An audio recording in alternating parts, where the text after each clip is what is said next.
ang Presidential Broadcast Service. Radyo Pilipinas. Radyo Publiko ng Bagong Pilipinas para sa Bagong Pilipino. Naghahatid ng mahahalagang balita at impormasyon na guugnay ng pamahalaan sa sambayanan. Tulay sa himpapawid ng serbisyo publiko. Radyo Pilipinas. Radyo Publiko. Ang boses ng Pangulo. Sa Iloilo, Radyo Pilipinas. 585 AM. Oras sa Radyo Pilipinas, impunto alas 8 sa aga. Nagapanguna nga balita sa syudad, sa mga banwa, sa probinsya sa Iloilo, kagkaingon ng mga probinsya. Mga pananawon sa likod sa mga balita. Inyong mabatian sa Radyo Pilipinas Iloilo News. Mga balita na magasugata sa inyong nga aga. Ginbantayan, ginsunod, gintipon sa Radyo Pilipinas Iloilo News Team. Gikan sa hulot balitaan. Diretso sa inyong palamatian. Yari ang Radyo Pilipinas Iloilo News.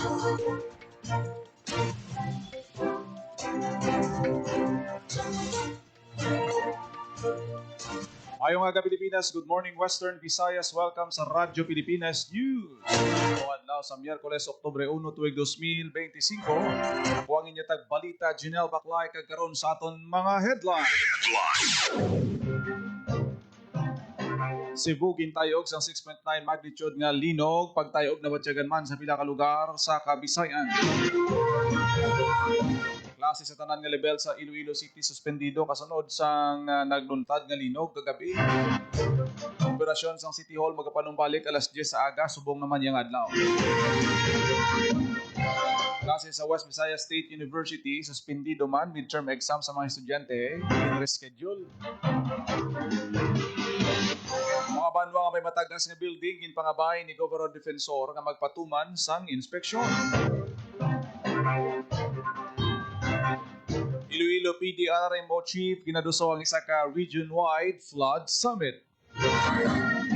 Anay rebelde sa Igbaras nagbaton bulig halin sa Iloilo Provincial Government. 8 ka pulis ang PRO6 na promote sa rangko nga Police Lieutenant Colonel.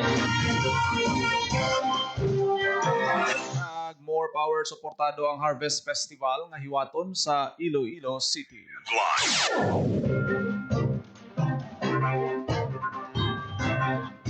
Oras sa Radyo Pilipinas sa alas 8:03 sa aga kagkaroon sa detalye na sa aton mga balita lokal. Radyo Pilipinas News.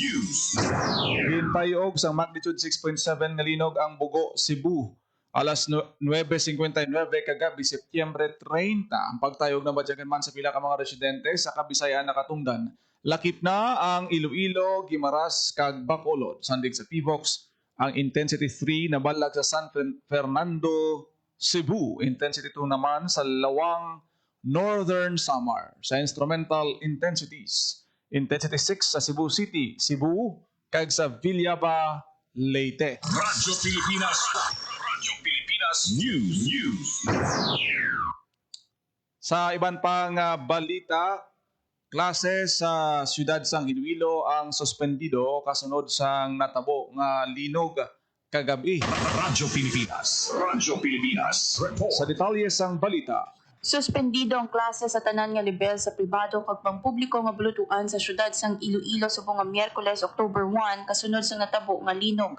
Suno kay Iloilo City Mayor Raisa Treñas, iniagud masiguro ang safety sa mga manunudlo kag personnel samtang magahiwat sang inspeksyon ang City Engineer's Office, Office of the Building Official kag City Disaster Risk Reduction and Management Office sa mga public structures sa syudad. Pahayag sang alkalde, prioridad ang safety sang tanan kag ginapangabay ang publiko nga magkooperar samtang ginamonitor ang sitwasyon. Para sa Bagong Pilipinas, Hope Tarichante, Radyo Pilipinas, Radyo Publiko. Radyo Pilipinas News. nagapanumbalik ang operasyon sa Iloilo City Hall alas 10 sa aga subong adlaw, Miyerkules, Oktubre 1. Sa anunsyo ni Iloilo City Mayor Raisa Treñas, magapanumbalik ang operation apang hulaton ng go signal kag rekomendasyon nga safe na ang pagsulod sa building.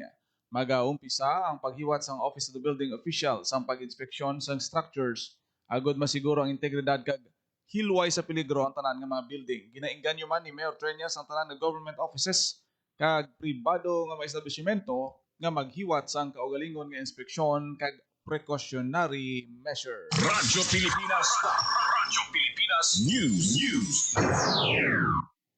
Governor Defensor ginmanduan ang pila ka mga alkalde nga sikyaron ang mga matagas nga lugar sa ilang nasakupan. Radyo Pilipinas. Radyo Pilipinas. Sa detalye sang balita, Nagpanawagon si Iloilo Governor Arthur Defensor Jr. sa mga alkalde sa mga banwa nga may mga matagas nga building nga magpatuman man sang inspeksyon sa structural integrity sa mga building sa tapos sa mabaskog nga linog. Ginpangabay man sang gobernador ang pagsuspend sang trabaho sa mga nasambit nga building kag ang klase kung kinahanglanon sa mga bulutuan nga may mga building nga 3 tubtob 4 ka panalgan para sa safety sang publiko. Para sa Bagong Pilipinas, Hope Trichante, Radyo Pilipinas, Radyo Publiko. Radyo Pilipinas. Radyo Pilipinas News. trabaho sa Kapitolyo ang suspendido man kasunod sa nagluntad nga lino. Radyo Pilipinas. Radyo Pilipinas. Report. Sa detalye sang balita ni Hope Torichan. Suspendido ang trabaho sa Iloilo Provincial Capital subong nga Miyerkules, October 1. Ini para sa pagaywaton nga assessment sa Provincial Engineers Office kag Provincial Disaster Risk Reduction and Management Office sa structural integrity sang building pagkatapos sang mabaskog nga linog nga nabatsyagan sa probinsya kagabi, September 30. Para sa Bagong Pilipinas, Hope Trichante, Radyo Pilipinas, Radyo Publiko. Radyo Pilipinas. Radyo Pilipinas News. Klase sa West Visayas State University subong adlaw ang suspendido man midterm exams ang gin-reschedule sa dason nga mga inadlaw. Radyo Pilipinas. Radyo Pilipinas. Report. Sa balita ni Miriam Grace Seriñeta. Nag-anunsyo sa suspensyon sang klase kag eksam ang West Visayas State University Main Campus, Miyerkules, Oktubre 1. Sunod sa anunsyo sang WVSU, suspendido ang klase sa tanan nga level matapos ang anunsyo sa suspensyon sang klase ni Iloilo City Mayor Raisa Treñas bangod sa linog. Ang suspensyon sa klase maghahatag ligwa sa hiwaton ng inspeksyon sa school facilities kag public structures ng City Engineers Office, Office of the Building Official kag City Disaster Risk Reduction and Management Office. Apisan na suspendido ang klase kinalauman nga ang mga staff maga-report sa ubra para mag-assist sa hiwaton nga inspeksyon, monitoring kag ibang pa nga essential duties. Magahiwat man ang WVSU sa kaugalingon nga facility assessments para mapasiguro ang kaluwasan sang tanan. Dugang pa sa universidad nga ang tanang nga scheduled midterm examinations sa Oktubre 1 ang postpone kag iga-reschedule. Samtang ginamanduan naman ang mga satellite campuses ang WVSU na sundon ang direktiba sang tagsa ka lokal nga panguluhan. Para sa Bagong Pilipinas, Marian Grace Aranyata, Radyo Pilipinas, Radyo Publiko. Radyo Pilipinas. Radyo Pilipinas News. Sa siyudad sang Pasig, suspendido man ang pila ka klase kag trabaho. Radyo Pilipinas. Radyo Pilipinas. Sa detalye sang balita, Suspendido ang klase sa tanan nga liberal kag ubra sa government offices sa siyudad sang Pasig, Miyerkules, Oktubre 1. Sa anunsyo ni Pasig City Mayor Stephen Palmares, suspendido ang klase sa tanan nga liberal sa pribado o kung pampubliko man nga bulutmuan. Gisuspende man sa alkalde ang ubra sa tanan nga government offices. Samtang nagmando man ang alkalde sa Office of the Building Official, Office of the City Engineering nga may koordinasyon sa Department of Education nga maghiwas ang inspeksyon o kon assessment sa tanan nga government o kon private structures, mga eskwelahan, kag buildings agud tumuron ang structural integrity kag magsumite sang report. Matandaan nga isa man ang siyudad sang Pasig sa mga nakabatsyag sa epekto sang 6.9 magnitude nga linog gabi sang Setyembre 30 kung sa diin ang epicenter yara sa Bogo City, Cebu. Para sa Bagong Pilipinas, Marian Grace Aranyata, Radyo Pilipinas, Radyo Publiko. Radyo Pilipinas. Radyo Pilipinas News. Rojas City Mayor Ronnie De Divas wala nagdeklara sang suspensyon sang klase sa siyudad sang Rojas.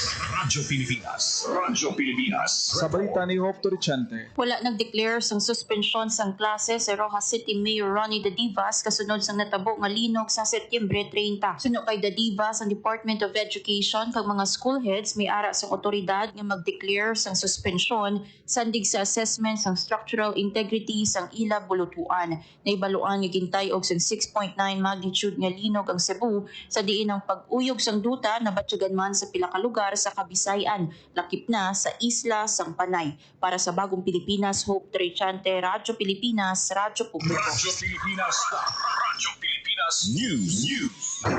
Klase naman sa Bago City, Negros Occidental ang suspendido man subong nga adlaw. Radyo Pilipinas. Radyo Pilipinas. Sa balita ni Marian Grace Ereñeta. Suspendido ang klase sa Baguio City, Negros Occidental, Miyerkules, Oktubre 1. Ang anunsyo ang gimpahayag ni Mayor Mayet Javellana pinaagi sa isa ka Facebook post. Pakayag sa alkalde nga ang suspensyon nagasakop sa tanan nga level sa mga bulutungan. Pinaagi sini pahayag ni Mayor Javellana nga mapasiguro ang kaluwasan sa mga pumuluyo kag makahiwat sang inspeksyon sa structural integrity sang school buildings matapos ang naglutad nga linog sa Setyembre 30. Bangon nga wala sang in-person classes sa syudad, mag-shift sa alternative delivery mode ang mga bulutungan. Madumduman nga ang epicenter sang linog yara sa Bogo City, Cebu, kag naka-record naman ang Negros Occidental Operations Center sa Intensity 4 sa Bago Negros Occidental. Para sa Bagong Pilipinas, Marian Grace Ereñeta, Radyo Pilipinas, Radyo Publiko. Radyo Pilipinas. Radyo Pilipinas News. Iloilo PD RRMO Chief ginaduso ang pagpatigayon sang isa ka region-wide flood summit. Radyo Pilipinas. Radyo Pilipinas. Sa balita ni Paul Tarosa. Ginaduso ni Iloilo PD RRMO Chief Retired Colonel Cornelio Salinas nga magpatigayon sang region-wide flood summit. Sa ginpatigay nga Regional Disaster Risk Reduction Management Council 6 meeting, ginsuwestyon sa opisyalang sa ka-flood summit agud makahuman sa konkreto nga mga plano agud matap ng pagbaha sa nagkalaylay nga lugar sa Western Visayas suno kay Salinas. Kapable ang member agency sa paghuman sa mga plano sa baha bangon sang tinuig nga eksperyensya sa disaster response kag nahibaluan nila ang matudtod nga sitwasyon sa ground. Sa pagpatigayon sa flood summit, interconnected ang mga plano nga proyekto alin sa slope protection, floodway, dike kag madamo pa nga proyekto sa pagtapna sang baha. Suportado man ni Governor Defensor ang plano sa kay Salinas nga makabuligid sa flood mitigation program hindi lang sa probinsya sang Iloilo pati na sa bugos nga Western Visayas. Para sa Bagong Pilipinas, Paul Tarosa, Radyo Pilipinas, Radyo Publiko. Radyo Pilipinas. Radyo Pilipinas News. Anay rebelde sa Banwa sang Igbaras nagbaton sang bulig gikan sa Iloilo Provincial Government. Radyo Pilipinas. Radyo Pilipinas. Report. Sa detalye sa balita ni Paul Tarosa. Nakabatol sa 20,000 ka pesos na financial assistance ang anay rebelde halin sa Iloilo Provincial Government. Si alias Migo, tumandok sa Igbaras, Iloilo, nagsungka sa militar matapos magkaagom sa injuries sa enkwentro nga nagluntad sa Tapas, Capiz. Ang distribusyon sa assistance ginpauna ni Governor Toto Defensor, Provincial Social Welfare Development Office Head Rani Melvi Cuarte, kag mga katapo sa Philippine Army.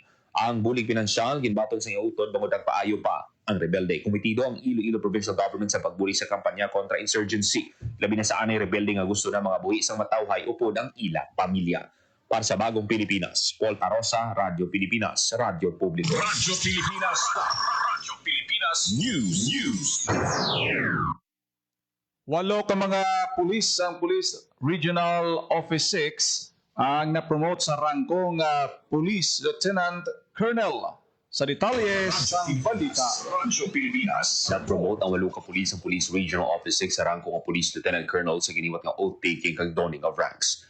Ang mga bago promote amo sa ni Police Lieutenant Colonel Dennis Lawrence Bautista, Police Lieutenant Colonel Mary Grace Socorro Burio, Police Lieutenant Colonel Alain Jericho Cuyopan, Police Lieutenant Colonel Valen Romel de los Santos, Police Lieutenant Colonel Pedro Goldino Diokson, Police Lieutenant Colonel Michael Patosa, Police Lieutenant Colonel Norbert Sipole, kag Police Lieutenant Colonel Chen Tanyagras. Sa giniyot nga programa, ginpanginbulaan ni Presiding Officer kag Deputy Regional Director for Administration, Police Brigadier General Mariano, ang tanan nga na-promote. Sunod kay Brigadier General Mariano, ang promotion hindi lang reward sa ilang kapisan kag dedikasyon sa trabaho sa maninikan, dugang responsibilidad nga dapat nila patunon.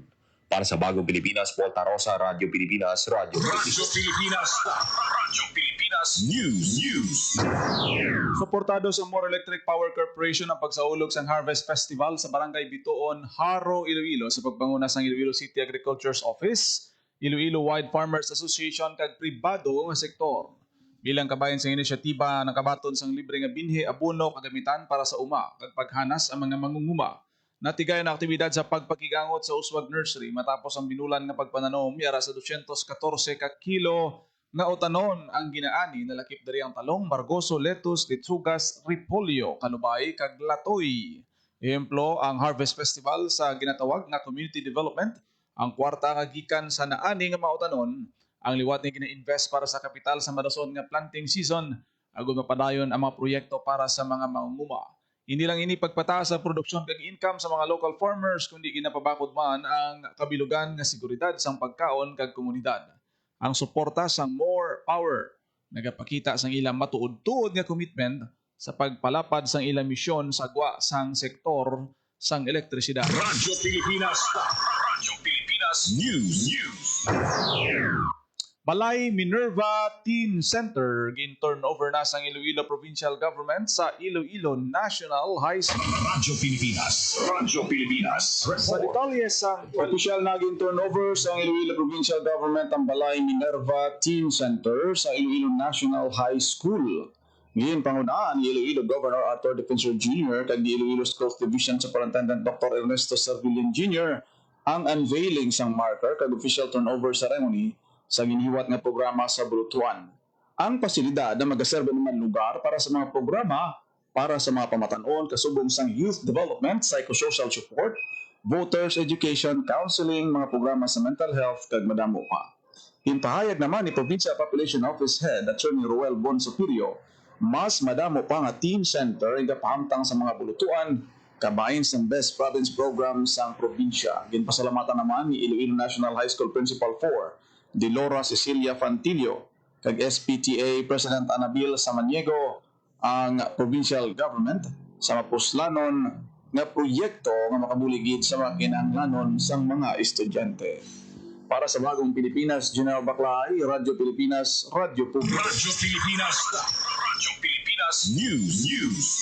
Naglabot sa 100 million pesos ang kahalitan na ginbilin sa sunod-sunod ng mga bagyo sa infrastruktura sa kag-agrikultura sa Western Visayas. Ini ang base sa pinakauling nga monitoring sa Office of the Civil Defense 6 sa kapin 100 million pesos na kahalitan, 62.5 million pesos ang record sa infrastruktura, kag 36.7 million pesos naman sa agrikultura.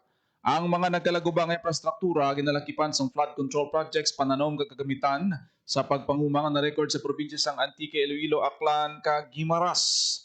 3,000 naman kabalay sa Western Visayas ang naguba bangod sa malain nga tiyempo.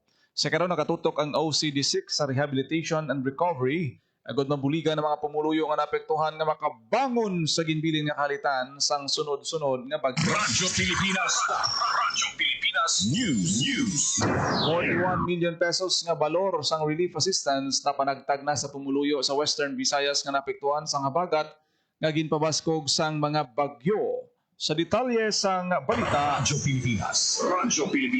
Marian Grace Heredia. Naglabot na sa masobra 41 milyones pesos nga bilisang assistance ang napalabot sa mga pamilya sa Western Visayas nga naapektuhan sa mabagat nga ginpabasnog sa Bagyo Mirasol, Nando kag Upong. Sa masobra 41 million pesos nga ginhatag nga relief resources, masobra sa 39 million pesos ang ginhatag sa DSWD6, masobra sa 2.1 million pesos sa mga lokal nga panguluhan, masobra sa 26,000 pesos sa mga non-governmental organization, kag masobra sa 43,000 pesos ang iban pa.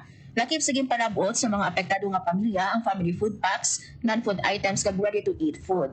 Madumduman nga naglapot sa masobra 500,000 ka individual sa rehiyon ang naapektuhan sa weather disturbances. Sa karon may 1,281 pa ka individual ang nagatinir sa sulod sa evacuation center kag 1,297 naman ka individual ang nagatinir sa ila kakilala o konhimata. Para sa Bagong Pilipinas, Marian Grace Aranyata, Radyo Pilipinas, Radyo Publiko. Radyo Pilipinas News.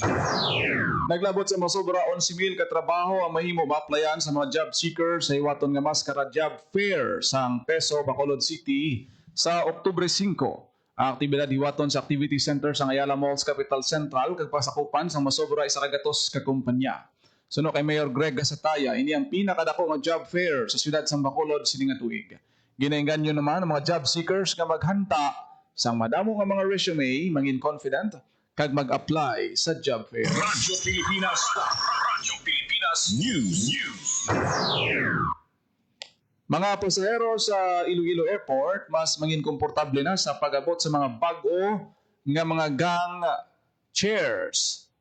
Radyo Pilipinas. Radyo Pilipinas. Report. Sa detalles ang balita ni Hope Torrichante. Agod mapataas pa ang kalidad sa serbisyo kag mapanami ang eksperyensya sa mga pasahero, nakatala nang i-install sa Iloilo International Airport ang 250 ka bag-o nga gang chairs. Ang mga bangko gindisenyo agad maghatag sang mas maayo nga seating support kag durability para sa mga flying passengers sang paluparan. Ang tikang kabahin sang facility upgrade sa Iloilo International Airport sa Department of Transportation kag Civil Aviation Authority of the Philippines. Para sa Bagong Pilipinas, Hope Torrichante, Radyo Pilipinas, Radyo Publiko. Radyo Pilipinas. Radyo Pilipinas News.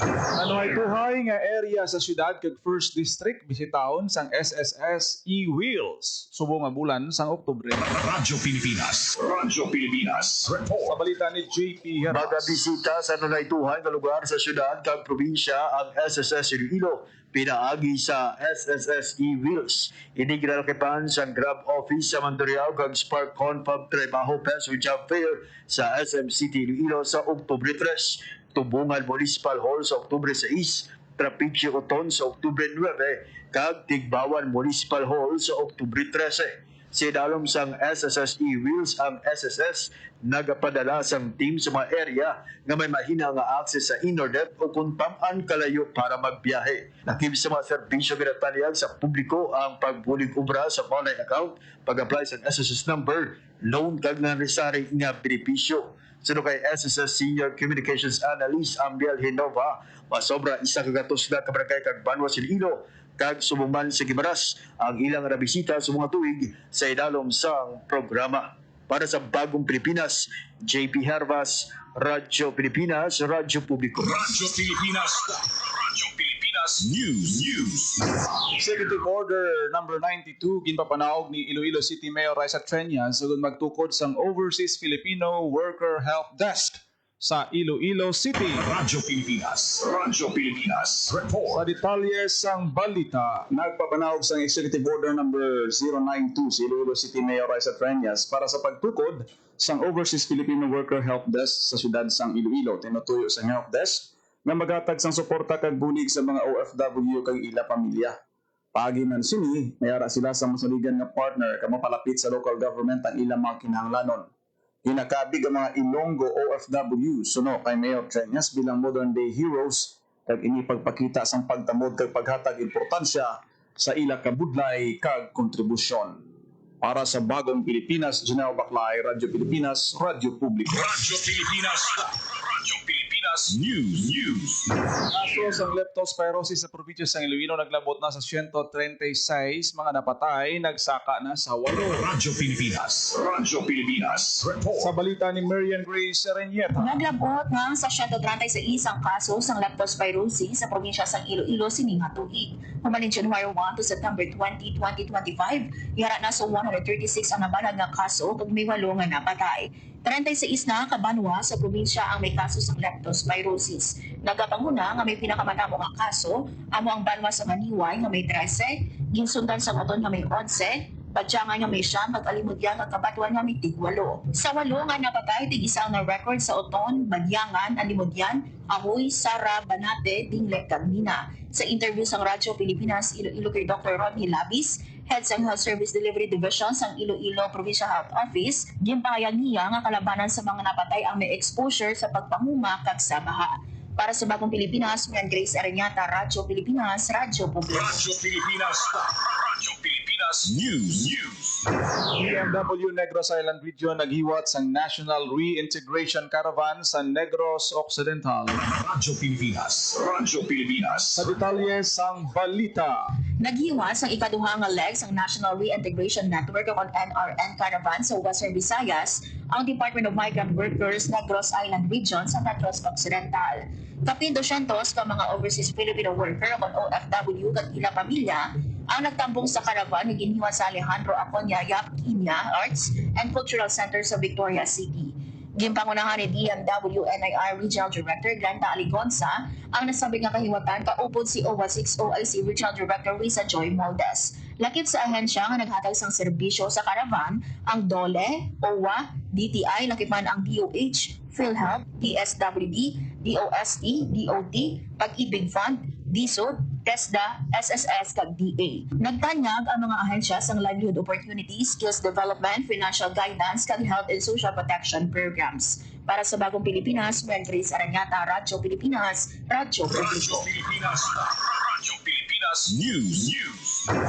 SSS Iloilo sa Molo nagsaylo na sa distrito sang Mandurriao.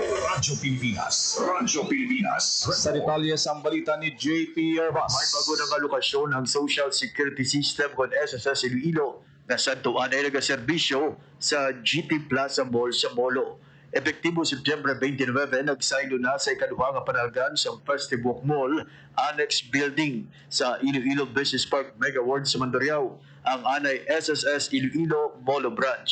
Lakip sa mamahimo matransak sa bagong opisina ang pagproseso sa tanan nga benepisyo kag ginatanyag sa SSS kag enrollment para sa online services. Kaangay sa SSS Iloilo Central Branch sa City Mall Pavia, ang karon nga SSS Iloilo Mandurriao Branch wala sang bayadan nga renta sa Festive Mall. Magluwas sa SSS Iloilo Mandurriao Branch kag SSS Iloilo Central Branch sa City Mall Pavia, ang mga Ilonggo mahimo man magbisita sa ila service office nga nahamtang sa GT Mall sa Molo, Robinson's Place Iloilo sa City Proper, Robinson's Place Haro, Pasig City OFW Center Building sa Pasig City, kag Guimaras Provincial Capitol sa San Miguel, Hordan. Para sa Bagong Pilipinas, JP Herbas, Radyo Pilipinas, Radyo Publiko. Radyo Pilipinas. Radyo Pilipinas News. Bago nga munisipyo sa Nueva Valencia, Guimaras ang gininaugurahan. Radyo Pilipinas. Radyo Pilipinas. Report. Sa detalye sa balita ni Paul Tarros. Inagurahan na ang bagong municipal building sa Nueva Valencia, Guimaras. Ang inaugurasyon kag blessing ginpanguna ni Governor Lucille Nava, Mayor Emmanuel Galila, katapos ang Sangguniang Bayan, municipal employees, partner agencies kag stakeholders. Sa kay Governor Nava, suportado sa provincial government ang parang pagsanyog sang banwa, ilabi na sa pagdulong sa serbisyo publiko sa mga pumuloy ang konstruksyon sa edibisyo nagabalor sa 90 million pesos sa dinagubisa ini sa Agosto 2022. Ang munisipyo sa kamoderno nga structure nga may 4 ka panalgan kag elevator agad mas may accessible kag efficient ang pag-alagad sa pumuluyo. Para sa Bagong Pilipinas, Paul Tarosa, Radyo Pilipinas, Radyo Publiko. Radyo Pilipinas. Radyo Pilipinas News. Oras sa Radyo Pilipinas, alas 8:27 sa Radyo Pilipinas. Radyo Pilipinas. Kag inyo nabatian ang detalye sa mga nagapanguna nga balita sa pagpalagad sa Radyo Pilipinas News sa buong adlaw sa Miyerkules, October 1, 2025. Sa dugang pangabalita kag impormasyon, please share, follow kag like sa aton Facebook page Radyo Pilipinas Iloilo. Good morning kay Sir Roger Villegas de Los Santos kag Sir Magdaleno Fajardo nga nagaupod sa aton siniyang nga pagpangalagad. Kita sa programa Iloilo Morning kada aga kuno gid ang inyong alagad ang inyong tagbalita. Jinel Baclay. Mayong aga Pilipinas. God bless Iloilo.